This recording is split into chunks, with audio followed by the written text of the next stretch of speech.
Hindi pa man humuhupa ang tensyon sa pagitan ng China at ng Japan dahil sa isyu na kinasasangkutan ng mga ito nang ihayag ng bagong Puro Ministro ng Japan na si Sanae Takaichi ang kanyang pagkabahala sa posibleng pag-atake ng China sa Taiwan. Tila may bago na namang ikagalit ang China sa plano nitong pagbisita sa Pilipinas.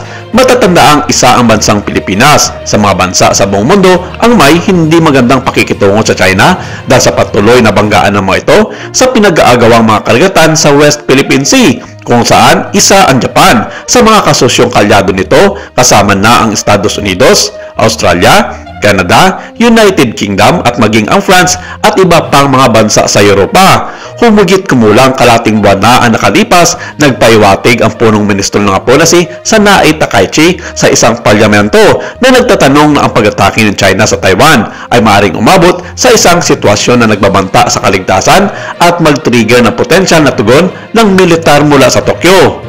Ito ang unang pagkakataon na ang isang nakaupong punong ministro ng Japan ay tasang binanggit ang krisis sa Taiwan Strait bilang isang katwiran para sa Japan na magtalaga ng pwersang militar. Nagdulot ito ng matinding galit sa mga mamamayang Chino, gayon din na matinding protesta at pagiganti mula sa gobyerno ng China.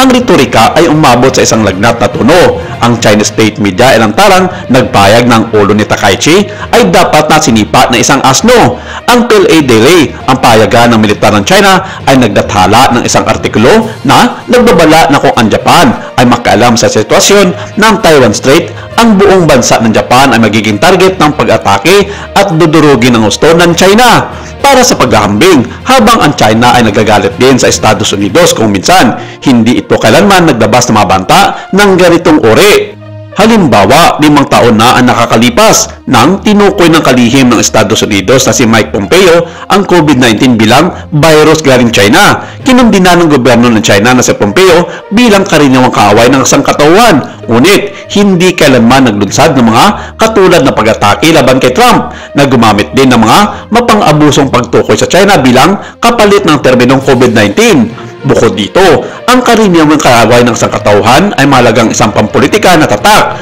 na nahuhulog sa ilalim ng kategorya ng pakikidigmang impormasyon. Ito ay ganap na naiba sa mga banta na kasalukuyang ginagawa ng Chinese state media laban kay Takaichi mismo at laban sa Japan na may kapangyarihang militar. Bago ang pahayag ng Taiwan, maaaring nakaligtaan ng Japan ang maraming banayad na sinyales tungkol sa pagkabalisa ng China kay Takaichi. Kaya ginulat ng Japan ang mundo kung ano nga ba talaga ang tunay na pakay nito sa pagpukaw ng pagkabalisa ng bansang China.